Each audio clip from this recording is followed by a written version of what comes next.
This time on Filmmaker, we are looking at Kathryn Bigelow. Over 3 decades, Bigelow has put together a pretty stellar list of 10 films with a focus largely on smart action with memorable characters. She's seen as an industry trailblazer as the first woman to win the Academy Award for Best Director, as well as many of the other top awards in the business.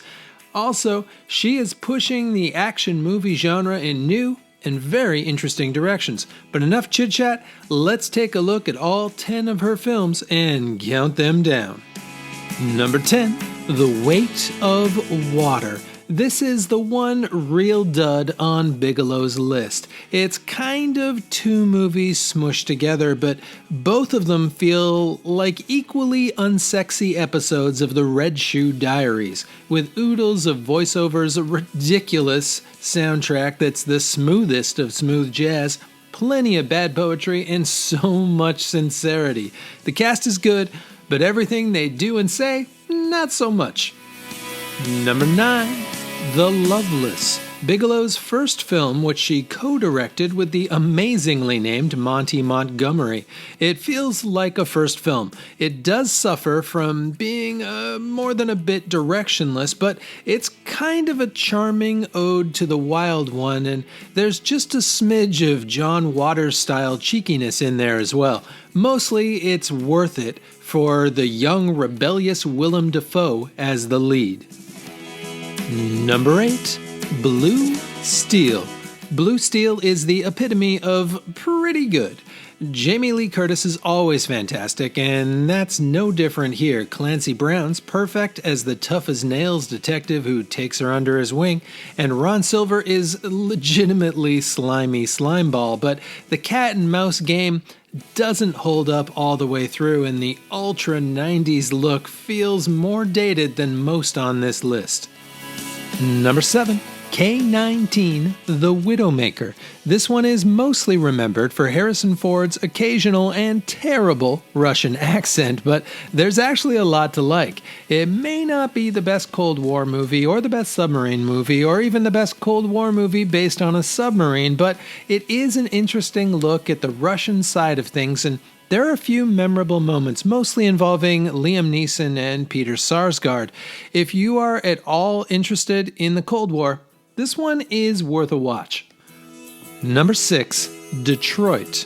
Around the time of Hurt Locker, Bigelow's aesthetic changed drastically to both a more polished look and to more willingness to take some visual risks, and that's still very true here. Detroit's a great-looking film, and it's a well-acted one with John Boyega and Anthony Mackie as particular standouts. The one tricky is that it stays a bit too locked into one small event when really we want to get a little bit more of the broader context and maybe a few more character beats. It's also very hard to watch at times, but mostly it is worth the watch. Number 5, Near Dark. Bigelow's second film and first solo directing effort is a huge jump in quality. This kind of modern, westerny vampire movie is an underappreciated 80s horror classic.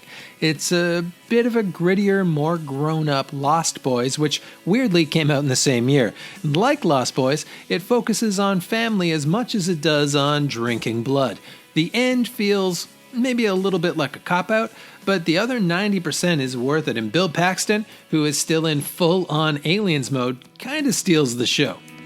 Number 4, Strange Days. This might be Bigelow's most underrated film. Strange Days is set in a then-future, now-past, where virtual video is the drug of choice. It has some very cool William Gibson-esque world-building that's further aided by always terrific leads Ralph Fiennes, Juliette Lewis, and Angela Bassett. It's about half an hour longer than it needs to be, but it's a weirdly prescient look at a lot of the issues of today. Strange Days kinda nails it. It just aimed 20 years too early. Number 3, Zero Dark 30. Zero Dark 30 is Bigelow's smartest and heaviest film. I actually avoided this one for years because I thought it was going to be ultra-American, and well, I'm not American. So I was surprised when I found out that it is actually a super layered and complex look at the ideas of patriotism and torture and the whole military complex. Jessica Chastain is a phenomenal guide through all of these twisty, dark tunnels as she does so much just under the surface of her character. Chris Pratt's also a standout as the leader of the centerpiece raid. If you haven't seen it, this film is a lot more than you expect. Number 2. Point Break. I know this isn't one of Bigelow's best films in a technical sense, but I've watched it at least a dozen times in my life, and that has to count for something. The simple fact is, Point Break is rad. It has amazing scenes like the parachute or the car/foot chase or Anthony Kiedis shooting himself in the foot during that drug bust. It also has two of the best leads ever in Swayze and Reeves, who play off each other so well, and it all builds really, really well. Yes, not everything makes sense, but when you get to hang out with Bodie and Johnny Utah for 122 minutes, you don't really care.